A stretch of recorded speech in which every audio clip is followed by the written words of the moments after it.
भ्रष्टाचार पर वार है। ये हमारे जैसे लोगों के लिए एक शर्मनाक घटना है कि किसी राज्य का मुख्यमंत्री गायब हो। सियासत जोरदार है।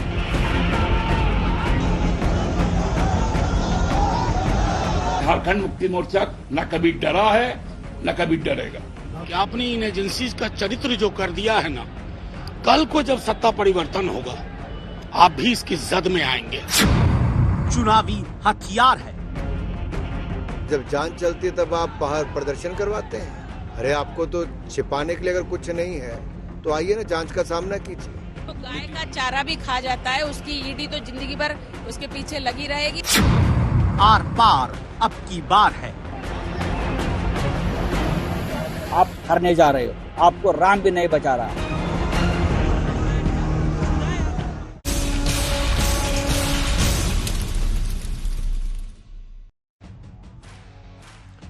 नमस्कार, आप देख रहे हैं हल्ला बोल। आपके साथ मैं हूं अंजना ओम कश्यप। ईडी का रडार भ्रष्टाचार पर आर पार। झारखंड से लेकर बिहार और महाराष्ट्र तक घोटालों के आरोप में फंसे नेताओं पर ईडी का एक्शन है, जिसको लेकर विपक्ष आग बबूला है। झारखंड के सीएम हेमंत सोरेन को जांच एजेंसी बार बार बुला रही है, लेकिन वो पेश नहीं हो रहे। दिल्ली स्थित उनके आवास पर जांच एजेंसी पहुंचती है, वो गायब हो जाते हैं, कई घंटों तक गायब रहते हैं। उन्हें लग रहा है कि उन पर गिरफ्तारी की तलवार लटक रही है, इसलिए झारखंड में मुख्यमंत्री बदलने की भी सुगबुगाहट है। इस खबर पर नजर रखिएगा, क्योंकि आज शाम 7 बजे झारखंड मुक्ति मोर्चा के विधायकों की बैठक है।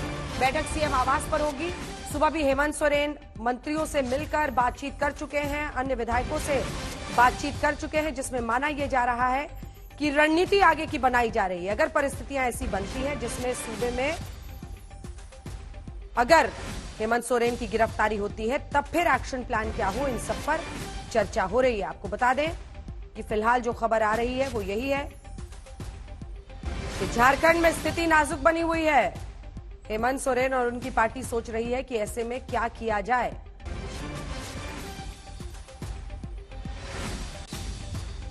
सुबह भी हेमंत सोरेन मंत्रियों और दूसरे विधायकों के साथ बैठक कर चुके हैं। उधर बीजेपी ने झारखंड के सीएम के खिलाफ मोर्चा खोल दिया है। विपक्ष के नेता बाबूलाल मरांडी कह रहे हैं, जितना भागना है भागे, उन्हें जहां जाना है वहां जाना ही पड़ेगा। उनका इशारा जेल की तरफ है। बाबूलाल मरांडी ने कहा कि बीजेपी आंदोलन करेगी, हेमंत सोरेन को सही जगह पहुंचा के मानेगी। झारखंड के पड़ोसी राज्य बिहार में भी आपको पता ही है सियासी हाहाकार मचा हुआ है। तो झारखंड की पूरी खबर हमने आपको दे दी। बिहार में भी यही हो रहा है। बीजेपी की चेतावनी और सत्तारूढ़ गठबंधन की लगातार हो रही माथापच्ची के बीच ये जानना जरूरी है, इधर झारखंड विधानसभा में किसकी कितनी ताकत है। झारखंड में इंडिया गठबंधन के कुल 48 विधायक हैं, जेएमएम के 29 हैं, कांग्रेस के 17, लेफ्ट और आरजेडी के एक विधायक हैं। वहीं दूसरी ओर एनडीए में देखिए तो कुल विधायक यहां पर है 32, जिसमें बीजेपी के हैं 26, आजसू जिसके साथ वो 3 इधर एनडीए का हिस्सा वो बने हुए हैं, एनसीपी का 1 और निर्दलीय 2। एनसीपी दरअसल इस तरफ होना चाहिए इंडिया गठबंधन में, लेकिन ये किस गुट के हैं ये भी देखना दिलचस्प होगा। शरद पवार गुट के हैं, अजीत पवार गुट के हैं। अब तो गुटबाजी ऐसी हो रही है, कौन ओरिजिनल कौन टूटा हुआ समझना मुश्किल है। हम आज झारखंड और बिहार की सियासी हलचल से जुड़े तमाम सवालों पर चर्चा करेंगे। पहले ये रिपोर्ट देख लीजिए। सत्य और अहिंसा के पुजारी को कितनी भी शिद्दत से श्रद्धांजलि दे, लेकिन झारखंड के मुख्यमंत्री को इस बात का एहसास है कि असत्य और घोटाले के आरोपों में वो पूरी तरह से घिर चुके हैं। शायद उन्हें इस बात का एहसास भी है कि उन पर ईडी का शिकंजा कसना तय है, और शायद इसीलिए 41 घंटे बाद जब वो रांची पहुंचे, फौरन विधायकों की बैठक बुलाई। बैठक में हेमंत सोरेन की पत्नी कल्पना सोरेन भी मौजूद रही। इसके बाद खबर आने लगी कि मुख्यमंत्री बदलने की तैयारी है, लेकिन उनके मंत्रियों ने इनकार किया। उधर बीजेपी कहने लगी कि झारखंड राष्ट्रपति शासन की ओर बढ़ रहा है। यदि आप प्रकट नहीं हुए, भय प्रकट कृपाला यदि नहीं हुआ, तो झारखंड राष्ट्रपति शासन की तरफ जा रहा है। और एक नागरिक होने के नाते ये हमारे जैसे लोगों के लिए एक शर्मनाक घटना है कि किसी राज्य का मुख्यमंत्री गायब हो जाए। हम लोग सारे लोग एकजुट हैं और एक मुश्त हैं। सरकार टस से मस नहीं होगी। 2 दिनों तक ईडी हेमंत सोरेन के दिल्ली वाले आवास पर डटी रही। झारखंड के मुख्यमंत्री को ढूंढा जाता रहा, लेकिन उनका कोई अता पता नहीं चला। उधर झारखंड में बीजेपी के अध्यक्ष बाबूलाल मरांडी ने लापता सीएम का पोस्टर छपवा दिया। मुख्यमंत्री का हुलिया बताते हुए पता जानकारी देने वाले को 11,000 का इनाम देने का ऐलान कर दिया। ऐसी हालत में मैंने ये कहा है कि भाई अगर कोई भी व्यक्ति मुख्यमंत्री को खोज करके लाएगा तो हमारे ओर से उनको इनाम दी जाएगी। इनाम हमने कहा है अभी 11,000। छुप के थोड़े जाएगा कोई मुख्यमंत्री भाई। अब मुख्यमंत्री छुप के जा रहा है, छुप के भाग रहा है, छुपे फिर रहा है, ये तो आश्चर्य है। ये सारी एक कवायद चल रही है सुनियोजित षड्यंत्र की तरफ। मुख्यमंत्री जो है आदिवासी का बेटा कैसे इतने दिनों तक रह सकता है, वो कैसे 5 साल का कार्यकाल पूरा कर सकता है। इस निमित्त आज ये प्रयास किया गया है कि मुख्यमंत्री की छवि खराब की जाए। दिल्ली के घर में मुख्यमंत्री लापता हुए तो ईडी ने सुबह 7 बजे से सोमवार को रात तक की छानबीन के बाद कुछ जरूरी कागजात, BMW कार और 36 लाख कैश जब्त किया। ये वही है जो 1994 में कांग्रेस का साथ दिए थे। झारखंड मुक्त मोर्चा रिश्वत कांड, 350 करोड़ कांग्रेस के सांसद के यहां से बरामद हो चुका है। भाई इतनी हकीकत सामने आने के बाद फिर यदि आप कहते हैं कि आप लोकतंत्र की रक्षा करने की बात कर रहे हैं तो देश की प्रबुद्ध जनता समझती है। आप लोगों को डर लगता होगा, झारखंड मुक्ति मोर्चा न कभी डरा है न कभी डरेगा। मुख्यमंत्री मिल नहीं रहे थे, कोई पता नहीं रहा था। राज्यपाल तक हैरान हो गए। सीएम की जानकारी लेने के लिए उन्होंने राज्य के चीफ सेक्रेटरी और डीजीपी को गवर्नर हाउस बुला लिया। Like you, we are also waiting for the CM's response. Nobody is above the law. I'm repeatedly telling you. We have to work within the Constitution. Jharkhand में ED की दबिश ने मुख्यमंत्री को 41 घंटे तक गायब रहने पर मजबूर कर दिया, तो पड़ोसी राज्य में लालू परिवार से ईडी की पूछताछ ने सियासी हलचल पैदा कर दी। नौकरी के बदले जमीन घोटाले में लालू यादव से सवाल जवाब के बाद तेजस्वी से पूछताछ जारी है। अब आरजेडी बीजेपी पर आग बबूला है। बस मैं इतना आगाह करता हूं कि आपने इन एजेंसीज का चरित्र जो कर दिया है ना, कल को जब सत्ता परिवर्तन होगा आप भी इसकी जद में आएंगे। जब आप जद में आएंगे हमें तब भी कष्ट होगा। जब लालू जी आए तो उन्होंने चारा घोटाला किया, इन्होंने जानवरों को भी नहीं छोड़ा। जब केंद्र में मंत्री बने तब जाके जमीन के बदले जॉब देने की ऑफर की, और जब जान चलती है तब आप बाहर प्रदर्शन करवाते हैं। अरे आपको तो छिपाने के लिए अगर कुछ नहीं है तो आइए ना, जांच का सामना कीजिए। लालू और तेजस्वी की पार्टी के नेता और कार्यकर्ता पटना में ईडी दफ्तर के बाहर डटे हैं। लालू की बेटी मीसा भारती कल भी वहीं थी, आज भी। जिस तरह से 2024 को लेकर के हमारे देश के प्रधानमंत्री जी डरे हुए हैं और देश के जितनी भी विपक्ष पार्टियां हैं, दल हैं, उनके नेताओं को इसी तरह से डराने की कोशिश की जा रही है, लेकिन हम लोग डरने वाले नहीं हैं। इसका खामियाजा मुझे लगता है कि भारतीय जनता पार्टी को और खास तौर पे प्रधानमंत्री को 2024 में भुगतना पड़ेगा। लालू प्रसाद जी जब मुख्यमंत्री रहे तो चारा खा गए, और जब रेल मंत्री हुए तो बच्चों की नौकरी खा गए, तो इसका जांच तो होगा ना। झारखंड और बिहार के अलावा ईडी का शिकंजा महाराष्ट्र में उद्धव ठाकरे गुट के नेता संजय राउत के भाई संदीप राउत पर भी कस रहा है। कोविड खिचड़ी घोटाले में पूछताछ हो रही है, भाई से पूछताछ हो रही है। संजय राउत लोकसभा चुनाव में बीजेपी की हार की भविष्यवाणी कर रहे हैं। आप डर गए हो 400 पार के, आपको 200 नहीं, आप 200 पार नहीं करने जा रहे। 400 पार की बात छोड़ दो, आपको 200 पार करने की आपकी औकात नहीं है। इसलिए आप ये सब करके आपका जुगाड़ जो है बहुमत का आप करना चाहते हो, लेकिन नहीं होगा। आप हारने जा रहे हो, आपको राम भी नहीं बचा रहा है। गाय का चारा भी खा जाता है, उसकी ईडी तो जिंदगी भर उसके पीछे लगी रहेगी। ऐसे भ्रष्टाचारियों को तो कभी भी चैन नहीं मिलेगा। कार्रवाई भ्रष्टाचार के खिलाफ हो रही है, लेकिन हंगामा सियासी है। एक तरफ एजेंसी के एक्शन की दलील है तो दूसरी ओर एजेंसी की सियासी हथियार बनाने का आरोप है। आज तक ब्यूरो। मेहमान जुड़ गए हैं। गौरव भाटिया राष्ट्रीय प्रवक्ता बीजेपी के हमारे साथ जुड़ गए हैं। रोहन गुप्ता जी जुड़ गए हैं, प्रवक्ता कांग्रेस पार्टी के। तनुज खत्री प्रवक्ता जेएमएम के हमारे साथ जुड़ गए हैं। राजीव रंजन जी प्रवक्ता जेडीयू के।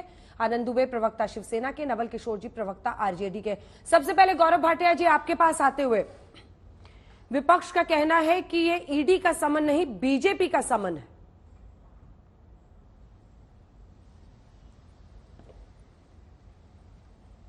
अंजना जी, सबसे पहले तो महात्मा गांधी जी की पुण्यतिथि है और इसलिए पूरे देश की तरफ से उन्हें श्रद्धांजलि देते हुए मैं आपसे एक बात साझा करता हूं।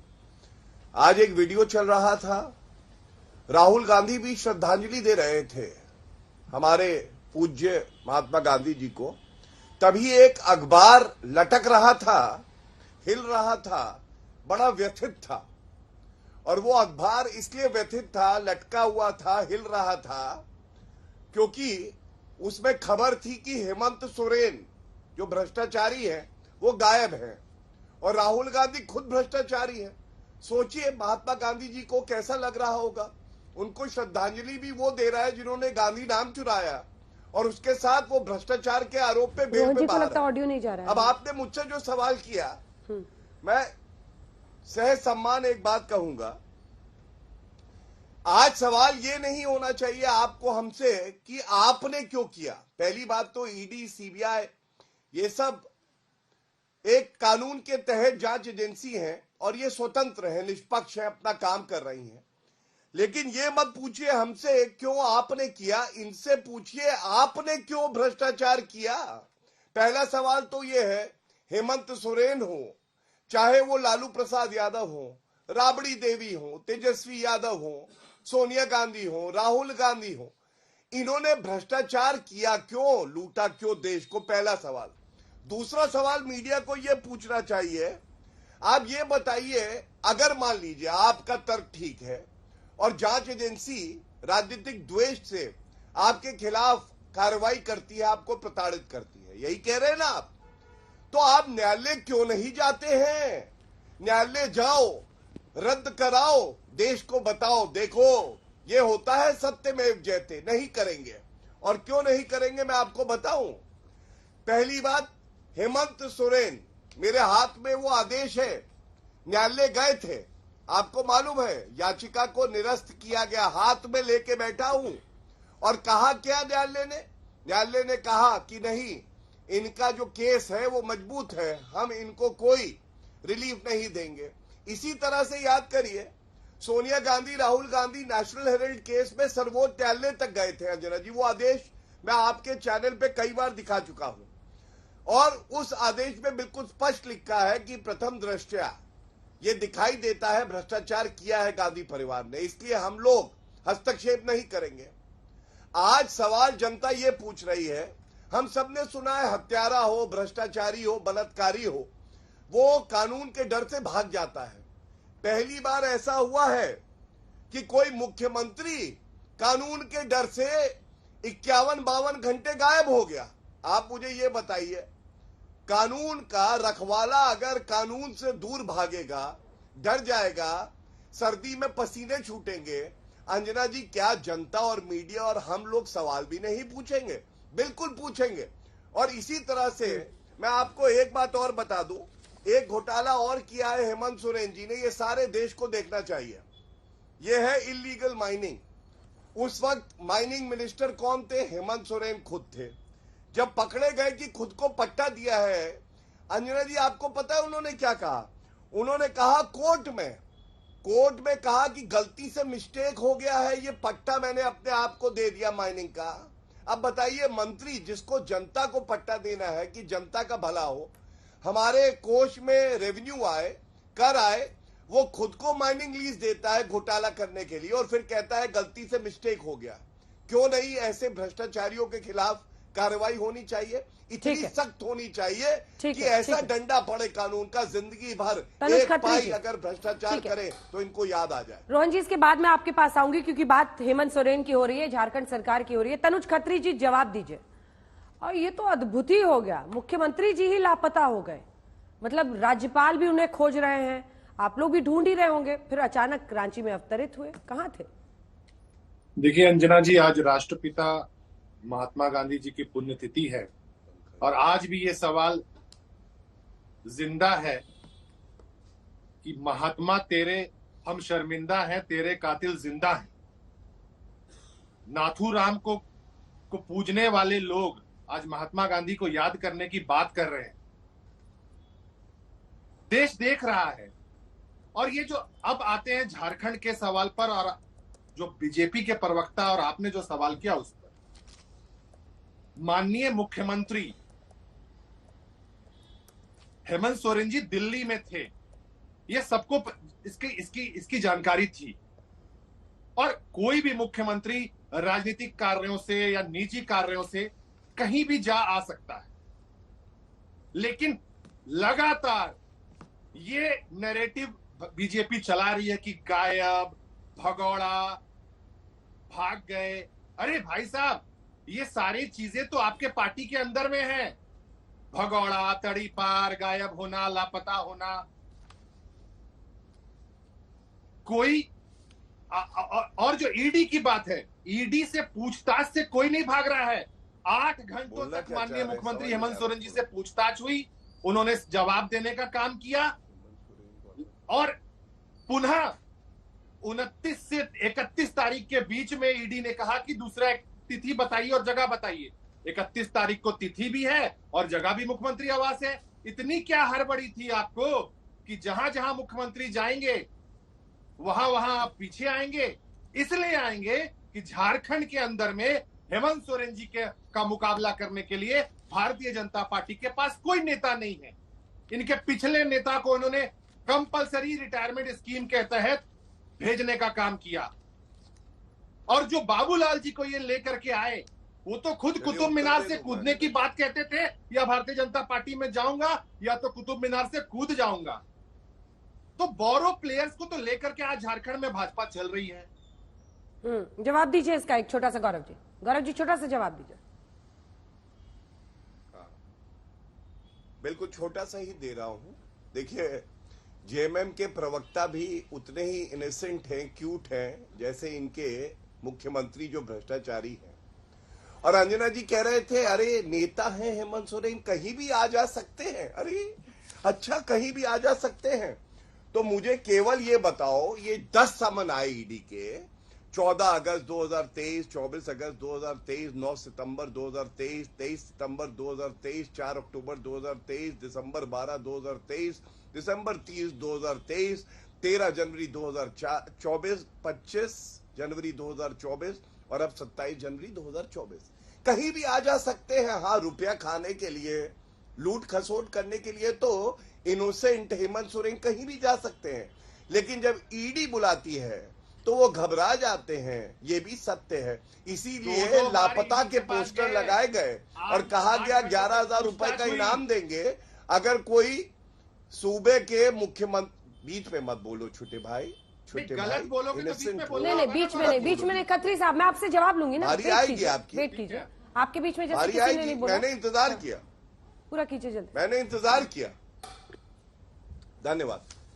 देखिए, पहली बार ऐसा हुआ होगा अंजना जी, एक मुख्यमंत्री लापता हो गया। बताइए आप, ऐसा कभी हुआ है? जिस मुख्यमंत्री को सूबे में रह के अपनी जनता की रक्षा करनी है, कानून का पालन करना है, संविधान को आगे बढ़ाना है, वो खुद गायब है। और मैं एक बड़ी जिम्मेदारी से बात कह रहा हूं। मैंने कहा, न्यायालय गए थे वो, पीएमएलए कोर्ट ने उनकी बेल रिजेक्ट करी, उसके बाद हाई कोर्ट में भी उनको रिलीफ नहीं मिला, इन्होंने कोई उत्तर नहीं दिया। मैंने 10 समन की बात उठाई है, अगर कुछ है तीर तर्कश में तो एक उत्तर दे दे। 10 समन जाने के बावजूद मुख्यमंत्री सवालों का जवाब देने को तैयार ना हो, इसका क्या अर्थ है तनुज जी?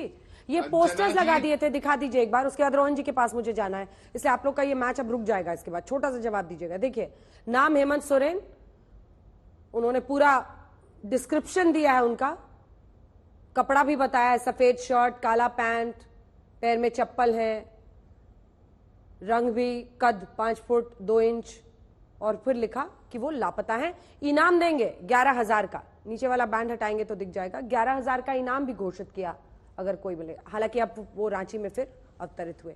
राज्यपाल तक को एक्शन लेना पड़ा ना, उन्होंने डीजीपी को सबको समन किया, क्योंकि इन कम्युनिकेटो थे उस वक्त हेमंत सोरेन। इसकी गंभीरता को बताइए ना। पोस्टर की राजनीति, और झारखंड मुक्ति मोर्चा ने भी पोस्टर जारी किया हुआ है कि जो साइकेट्रिस्ट भारतीय जनता पार्टी के नेताओं का दिमाग का इलाज करेगा, उसको हम भी इनाम देने का काम करेंगे। लेकिन ये गौरव जी को ये बताना चाहिए कि ईडी के पास 2-2 बार मुख्यमंत्री गए। एक बार ईडी उनके आवास में आई, 8 घंटे तक पूछताछ हुई, उसके पहले 9 घंटों तक पूछताछ हुई ईडी के कार्यालय में। मैं उत्तर दे दूं, ये बड़ा अच्छा बात ये चाहते हैं ना, ये चाहते हैं कि या तो बीजेपी में आ जाओ नहीं तो जेल चले जाओ, ये उत्तर रहता है इनका, ये सवाल रहता है। तो झारखंड डरने वाला नहीं है, हेमंत सोरेन जी डरने वाले नहीं है, आपसे नहीं डरेंगे, आपको सुनाई नहीं देगा। अरे जो आपके पास शामिल नहीं होना चाहता है उसको आप डराएंगे, उसको आप धमकाएंगे। ठीक है, अरे मैं लौट रही हूँ आपके पास। रोहन जी, नहीं थोड़ा सा रुक जाइए, नहीं गौरव जी अब रुक जाइए, ना अब रुक जाइए, अब अपनी बारी के लिए वेट कीजिए। रोहन जी से एक सवाल का जवाब देते हैं। रोहन जी, कोई बात नहीं, चारा घोटाला, बिहार का चारा घोटाला कब सामने आया था, कौन से साल में? रफ आइडिया अगर आपको हो, मैं कोई जीके का टेस्ट नहीं ले रही हूं आपका, लेकिन किसके शासनकाल में आया था?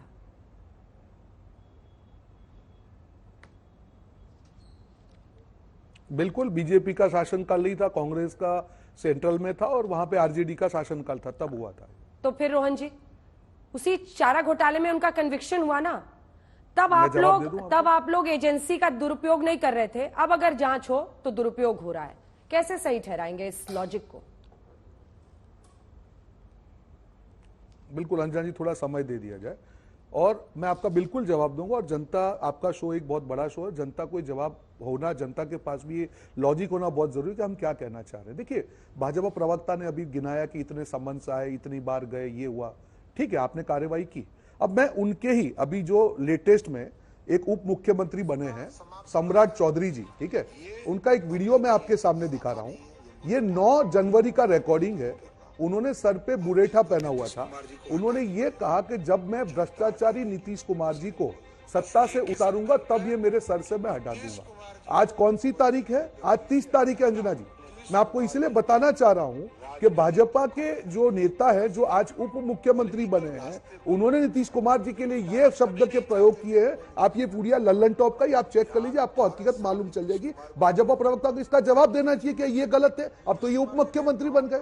तो ऐसा कौन सा वॉशिंग मशीन है कि 21 दिन में जो नीतीश जी के खिलाफ बोल रहे थे आज वो साफ हो गए? जो नीतीश जी के खिलाफ उनके ही उप मुख्यमंत्री भ्रष्टाचार के आरोप कर रहे हैं, अब कुछ नहीं होगा। और एक चीज अंजना जी, प्रधानमंत्री जी ने जब अब अजीत पवार जी की बात चल रही थी, जब अजीत पवार जी का भी जब उनका वॉशिंग मशीन में धुलाई हुई, एक बड़ी खबर आ रही है, एक सेकंड आप पूरी कर लीजिएगा अपनी बात। नक्सली हमले में सीआरपीएफ के 3 जवानों के शहीद होने की खबर ये आ रही है। छत्तीसगढ़ के बीजापुर से ये दुर्भाग्यपूर्ण घटना, जहां पर 3 जवान हमारे सीआरपीएफ के शहीद हो गए हैं। नक्सली हमले में 14 जवान घायल भी हुए हैं। बीजापुर की यह घटना है छत्तीसगढ़ की, जहां पर सीआरपीएफ के 3 जवान नक्सली हमले में शहीद हो गए हैं।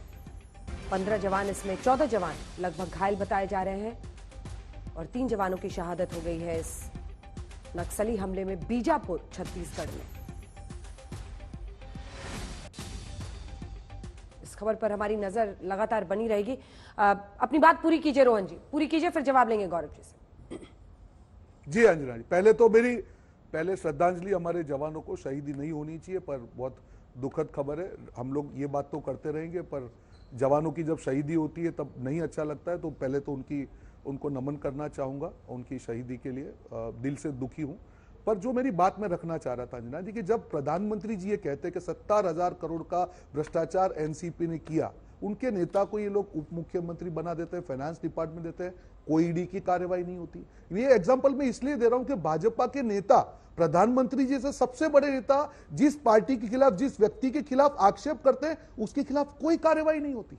नारायण राणे चले गए, हेमंत शर्मा चले गए, बेल्लारी ब्रदर्स चले गए, येदुरप्पा चले गए, मुकुल रॉय चले गए, जो भी लोग बीजेपी में गए वो जाने दीजिए। छगन भुजबल की फाइल गायब हो गई, उनके पेपर गायब हो गए। गौरव भाटिया जी अच्छे प्रवक्ता हैं, बेचारे रिसर्च करके आते हैं। एक बार छगन भुजबल की फाइल भी पूरा लेके आए थे, उनकी भी फाइल शायद उनके दफ्तर से गायब हो गई होगी। बोले तो बोले, करे तो करे क्या? जिन पे आक्षेप कर रहे थे पार्टी लेती जा रही है, बेचारे बोले नहीं पाएंगे।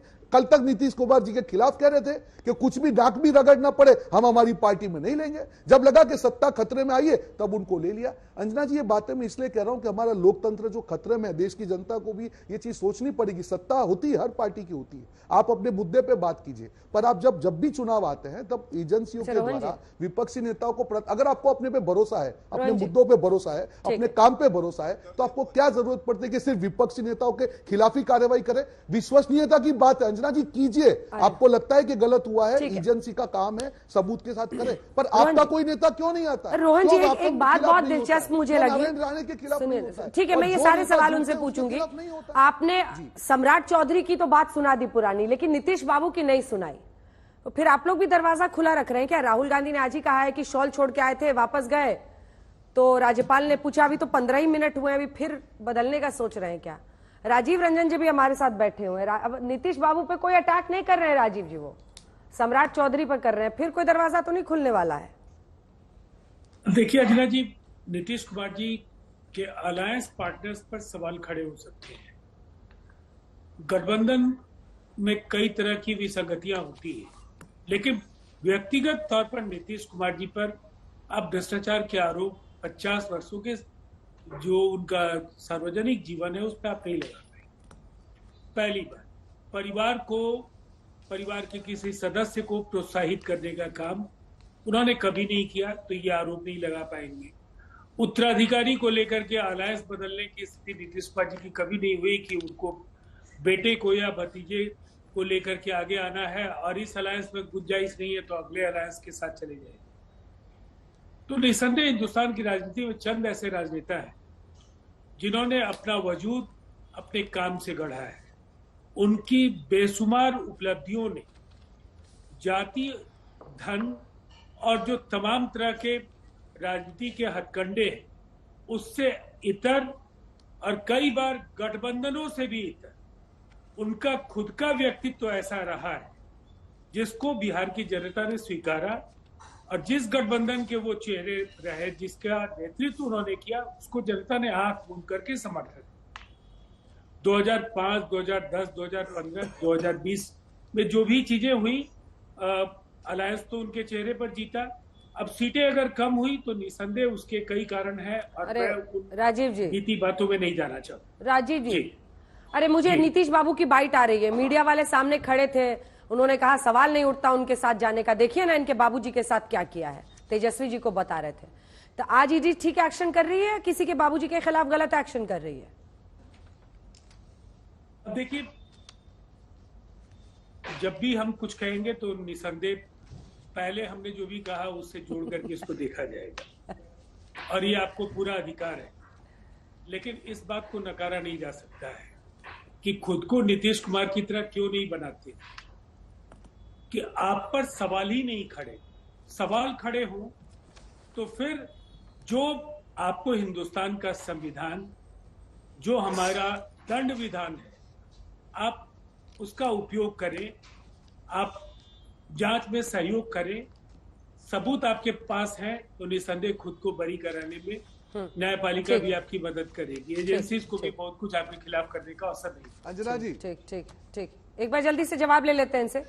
अब ये पुरानी चाल हो गई है, जांच पर सवाल उठाना। मृत्युंजय जी, नवल किशोर जी, एक से, अच्छा रोहन जी, सिर्फ 2 लाइन प्लीज, सिर्फ 2 लाइन। नीतीश बाबू से बच रहे हैं आप लोग हमला करने से। मैं राजीव रंजन जी को धन्यवाद देना चाहूंगा, नेशनल टीवी पे धन्यवाद देना चाहूंगा। 4 दिन पहले भाजपा के खिलाफ खूब बोल रहे थे, अब धीरे धीरे अपना टोन चेंज करें, मुझे लगता है 1-2 दिन में सेटल हो जाएंगे। पर इसके लिए भी पूरी, मुझे लगता है बहुत बड़ी चैलेंज है अंजना जी, और धन्यवाद, साधुवाद कि ये भी एक आर्ट है कि कैसे आप 3 दिन में अपनी पूरी चीज को यूटर्न की तरह से सामने सवाल कर सकते हैं। तो राजीव रंजन जी धन्यवाद, नीतीश जी से आपने जो गुण सीखे हैं, मुझे राजीव जी ने एक अदृश्य मुरेठा बांधा हुआ है सम्राट चौधरी की तरह। अब क्या करेंगे बेचारे, ये सब ताने उनको सुनने पड़ेंगे। राजीव जी आप मजबूत रहिए। राजीव जी नहीं, उनको मजबूत रहना, ये सब ताने तो सब सुनाएंगे, आप भी सुना देंगे, कोई भी सुना के चल देगा। लेकिन नवल किशोर जी, अब ये बहुत पुरानी चाल हो गई भाई, एजेंसी का गलत इस्तेमाल। चारा घोटाला कब आया था साहब, बताइए? और चारा घोटाले में कन्विक्शन हो गया ना लालू जी का।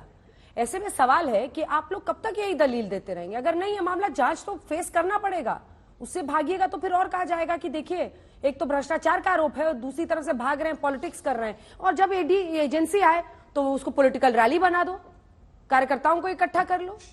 ये क्या तरीका है?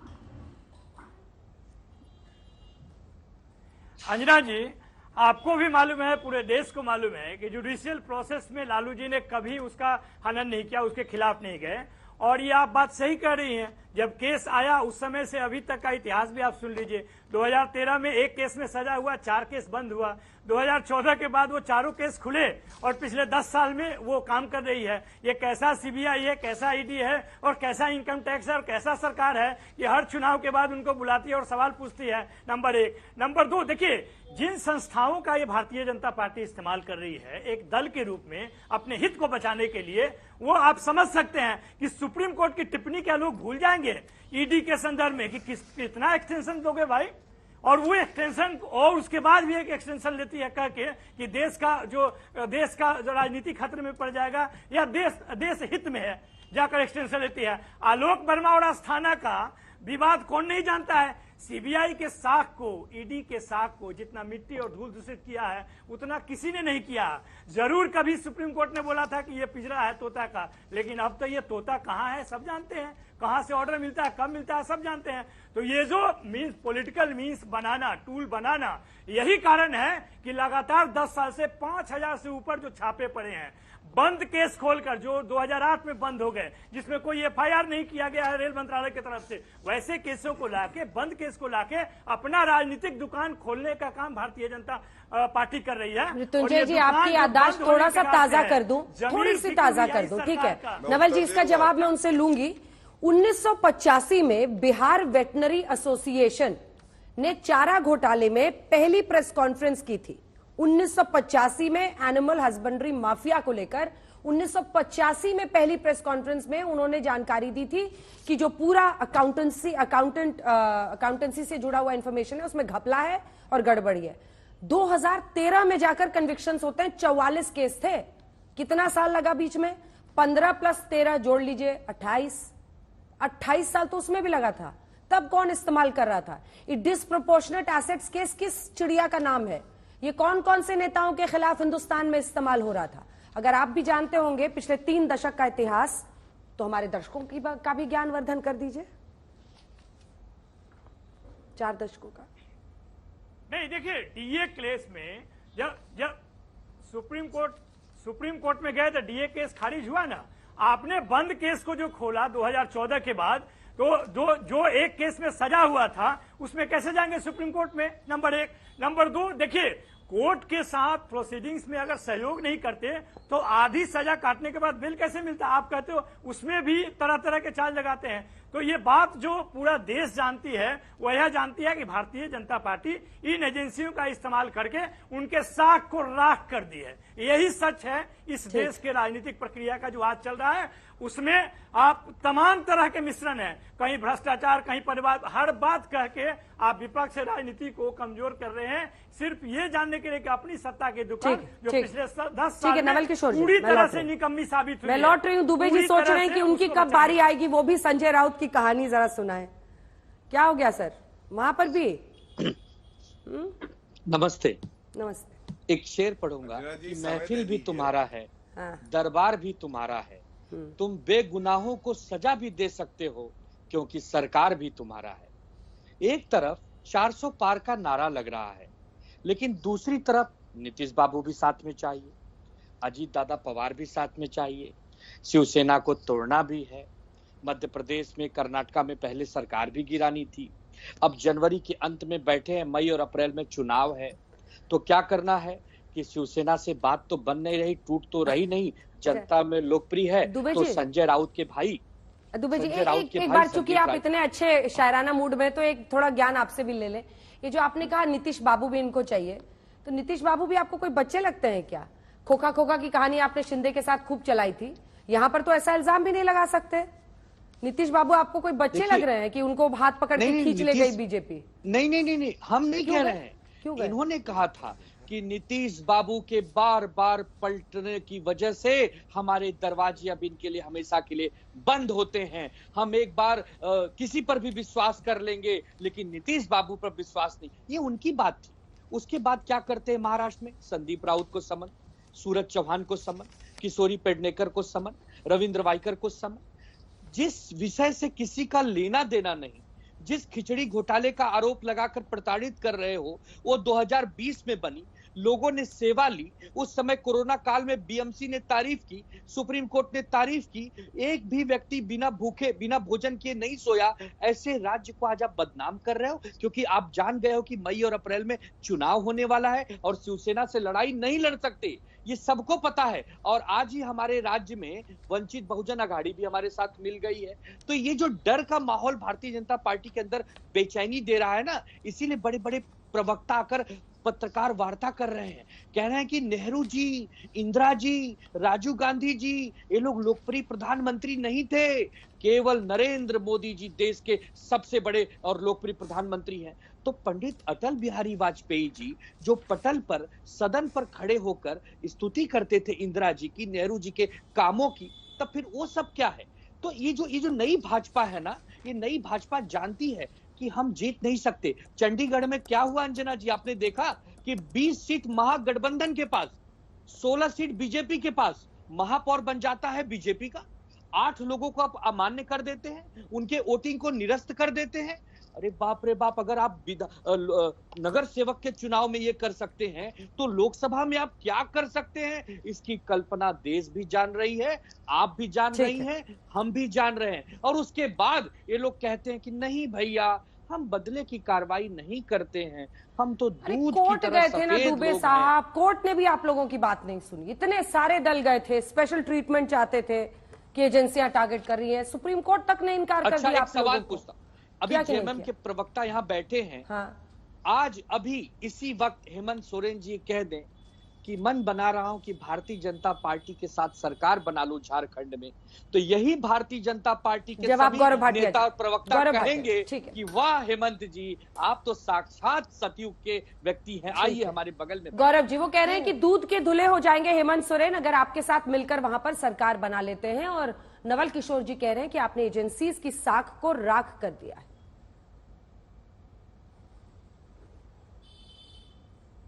सबसे पहले तो जो हमारे 3 भाई हैं जिन्होंने सर्वोच्च बलिदान दिया है, उनको विनम्र श्रद्धांजलि। अंजना जी, मैं इतना ही कहूंगा, एक एक करके सबकी बात का उत्तर दे देता हूं। देखिए, कांग्रेस पार्टी से अभी बात कर रहे थे कि टोन देखिए बदल गए सम्राट चौधरी जी के लिए। आपको मालूम है, सबको ये बताना है ये गिरगिट कौन है। एक गिरगिट था पश्चिम बंगाल में, उसने कहा ममता जी कहती थी भ्रष्टाचार को बंगाल से मिटा दूंगी, लेकिन जब उन्हें भ्रष्टाचार दिखाई दिया, उनके सामने उनके लोगों ने चोरी की, तो ममता जी ने उन पर एक्शन नहीं लिया, उल्टा उनकी पूरी रक्षा करी। गिरगिट है ये। फिर ये गिरगिट दिल्ली जाता है और गिरगिट के साथी कहते हैं कि अरविंद केजरीवाल भ्रष्ट हैं लिकर स्कैम में, मनीष सिसोदिया की गिरफ्तारी ठीक हुई, लेकिन गिरगिट कौन है जनता समझना चाहती है। तो ये उत्तर प्रदेश भी जाता है गिरगिट। 2017 में गिरगिट ने कहा 27 साल यूपी बेहाल, और उसके बाद टूटी साइकिल पे गिरगिट बैठ गया। अब सीट तो थी नहीं साइकिल में, चोट बहुत लगी, साइकिल भी गई टूट, जनता गई रूठ, गुरूर गया इनका फूट। अब ये गिरगिट कौन है आपको मालूम है? ये पूरा देश जानता है ये गिरगिट कौन है। लेकिन आज सवाल ये पूछा जाना चाहिए, अंजना जी, धीरज साहू आपको याद है, ये सांसद है कांग्रेस पार्टी के, ये तस्वीरें आई थी, देखिए 351 करोड़ रुपए नगद मिला था अलमारियों से। अब गिरगिट भी नहीं बोला और गिरगिट के ऊपर जो है वो भी नहीं बोले। ऐसा क्यों हुआ? रिमोट कंट्रोल के अध्यक्ष एक शब्द तो कहते धीरज साहू पे, क्यों नहीं कहा? 351 करोड़ रुपया, सोचिए, जनता की मेहनत की कमाई गिरगिट और गिरगिट के साथी खा रहे थे। अब उस पर जवाब नहीं देंगे। तीसरी बात, मैं पहले इनकी कर लेता हूं आरजेडी की। आपको पता है अंजना जी, 5 ऐसे मामले हैं जहां दोष सिद्ध है लालू प्रसाद यादव। इंसानों को छोड़िए, इन्होंने तो जानवरों को नहीं छोड़ा, उनका चारा खा गए। और शादी का निमंत्रण आता है, बताते हैं सह परिवार, यहां ईडी का समन आया है सह परिवार। लालू प्रसाद यादव ईडी का समन, राबड़ी देवी ईडी का समन, तेजस्वी यादव ईडी का समन, मीसा ईडी का समन, मतलब ईडी के समन में सब परिवार। क्या मतलब? इतने बड़े भ्रष्टाचारी हैं कि इनको इतनी शर्म नहीं आती है। गरीबों को नौकरी देनी थी, COD क्लास की, आपने जमीन दो, नौकरी लो। अब बताइए, अब कार्रवाई हो रही है तो इनको दर्द हो रहा है। शांत शांत शांत प्रभु शांत, गुस्सा नहीं। तीसरे, अब आ गए उद्धव सेना पे। उद्धव सेना के प्रवक्ता कितना अच्छा मजाक करते हैं। इनको मैं केवल इतना कहना चाहूंगा, सर्कस के शेर और चूहे शेर नहीं सुनाया करते हैं। संजय राउत न्यायालय गए थे, उनका मामला निरस्त नहीं हुआ। और जो सारे नाम आपने बताए, चुनौती दे के कहता हूं, कोई एक आदेश, ये सारी पार्टियां, अंजना जी ये सवाल 1000 बार पूछा जाना चाहिए, कहां है वो सर्वोच्च न्यायालय और उच्च न्यायालय का आदेश जिसमें रोक लगी हो या निरस्त किया गया हो मामला, ये नहीं बताएंगे। और मैं एक ही बात कह के अंत करूंगा। देखिए, हेमंत सोरेन पहले भी ईडी की पूछताछ में 10 घंटे पूछताछ हुई, ये कहा गया। अंजना जी पढ़ाई लिखाई नहीं करते हैं इनके प्रवक्ता। इससे पहले एक और घोटाला हुआ था जिसमें 9.5 घंटे पूछताछ हुई। माइनिंग स्कैम हुआ है, उसके अलावा लैंड स्कैम हुआ है, उसके अलावा आपको बताएं मनरेगा का 550 करोड़ का स्कैम है, कोल का आवंटन 1500 करोड़ का स्कैम है, लैंड स्कैम जो बता रहे 3000 करोड़ का है, टेंडर स्कैम 800 करोड़ का है, लिकर स्कैम 1500 करोड़ का है, ट्रांसफर पोस्टिंग का स्कैम 100 करोड़ का है। अब आप मुझे बताइए, प्रदेश को इतना लूटेंगे और ईडी सीबीआई अपनी कार्रवाई करेगी तो टीवी में आने की बजाय कोर्ट जाइए और बताइए, वहां गुहार लगाइए। वहां नहीं जाएंगे क्योंकि पता है लूट खसोट करी है। धन्यवाद। जवाब दीजिए अब दुबे जी जवाब दीजिए, छोटा सा जवाब लेकर। असली शेर को यदि सर्कस का शेर कहोगे तो उसके सामने आकर तो कहो। जब उसके सामने आओगे तब तो पता चलेगा कि वो शेर असली है कि नकली। जब चुनाव आएगा तो हम कहेंगे।